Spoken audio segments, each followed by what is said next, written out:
안녕하십니까 여러분. 12월 15일 주간 IT 뉴스입니다. 첫 번째 소식입니다. 요즘 들어 부쩍 유튜브 서버가 먹통이 되는 일이 자주 발생하는 것 같습니다.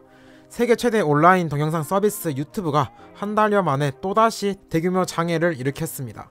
지난 14일 밤 8시 30분에 시작된 서버 장애는 9시 20분까지 약 50여 분간 지속되었으며 이번에는 구글 서비스 전체가 일제히 불안정해지거나 접속 불능에 빠졌습니다. 유튜브뿐만 아니라 지메일도 접속 시 일시적인 오류 메시지와 함께 계정을 사용할 수 없다는 안내 메시지가 표출되었습니다.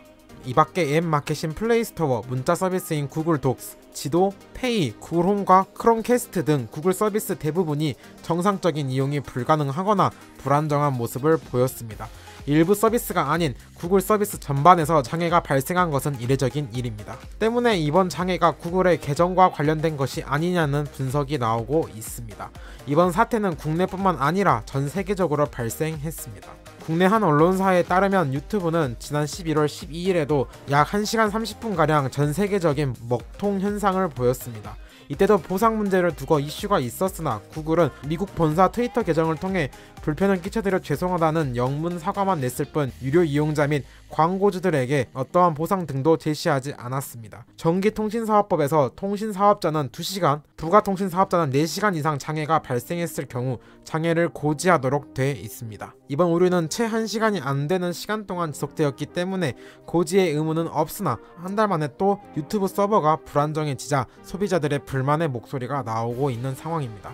적어도 유튜브 프리미엄 가입자에 한해서는 적절한 보상이 필요하지 않을까라는 의견이 나오고 있습니다. 두 번째 소식입니다. 인텔의 차세대 CPU 11세대 로켓레이크에 관한 벤치마크가 유출되고 있습니다. 최근 C 소프트웨어 벤치마크에 인텔 11400의 벤치마크가 등록되었습니다. 11400은 기존에 나왔던 정보와 동일하게 1400과 같은 구성인 6코어 12스레드입니다.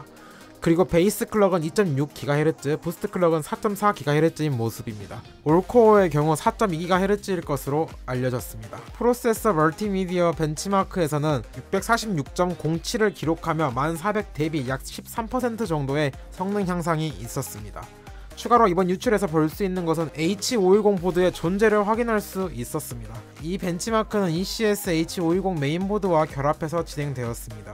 그리고 많은 분들이 성능 향상에 한 가지 키로 꼽았던 L3 캘시는 기존 정책대로 코어당 2MB로 동일한 모습입니다.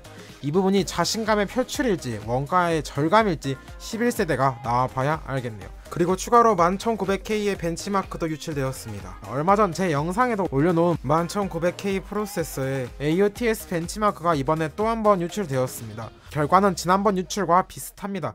AOTS에서는 OC 여부 등 세세한 정보는 나오지 않습니다. 1900K와 비교해보면 FHD 기준 3에서 4프레임 차이인데 많이 부족해 보이긴 합니다. 약 5% 정도의 성능 향상이 있다는 것인데 다른 루머에 비하면 상당히 낮은 수치임은 분명합니다. IPC가 두 자릿수 상승이라는 광고에 비하면 꽤나 기대 이하의 게이밍 성능인 느낌입니다. 실제 결과물이 나와봐야 알겠지만 여기 벤치 결과대로 출시하게 되면 범위어 근처에 노크도 하기 힘들어 보이네요. 그리고 비디오 카드에서 추가로 11900K에 관한 정보가 나왔습니다. 해당 언론에 따르면 인텔 로켓레이크 S 11900K는 최대 5.3GHz라고 합니다. 한 트위터 사용자에 따르면 11900K의 단일 코어 부스트는 5.3GHz라고 합니다. 해당 트위터 리안에 따르면 올코어 부스트는 4.8GHz라고 합니다. 싱글코어 부스트는 1900K와 동일하지만 올코어 부스트는 100MHz 더 낮습니다. TDP가 125W인 점은 1900K와 동일합니다. IPC가 향상된 것에 비해 올코어도 낮고 코어 수도 적고 캐시도 적은데 과연 얼마나 잘 나올 수 있을지 걱정 가득한 소식들만 들리고 있는 상황입니다. 아무리 12세대 엘더레이크 10나노 공정의 첫 데스크탑 CPU에 승부를 건다고 하지만 11세대가 그냥 지나가는 CPU가 되는 것은 아닐지 걱정이 됩니다. 마지막 소식입니다. RTX 3080 Ti의 3D 마크 타임스파이 익스트림 벤치마크 점수가 유출되었습니다. 한 유명 트위터 리안이 RTX 3080 Ti의 타임스파이 익스트림 점수를 공개했습니다. 해당 내용에 따르면 RTX 3080 Ti는 9200점 정도를 기록했다고 합니다.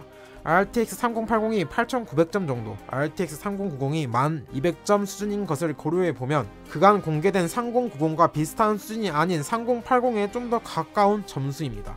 루머로 나오고 있는 3080 Ti의 스펙은 1496개의 쿠다 코어가 탑재되었고 320비트 메모리 버스에 20GB의 GDDR6X V램이 장착됩니다. TGP는 320W이며 예상 가격은 999불이었으나 빅나비의 기대 이하의 성능으로 인해 상승할 가능성이 존재합니다. 출시는 내년 1월이라고 하는데 최근 대만 및 중국 쪽의 여러 이슈로 인해 스케줄에 지장이 있다는 소식도 있었으니 이는 확언할 수 없는 상황입니다.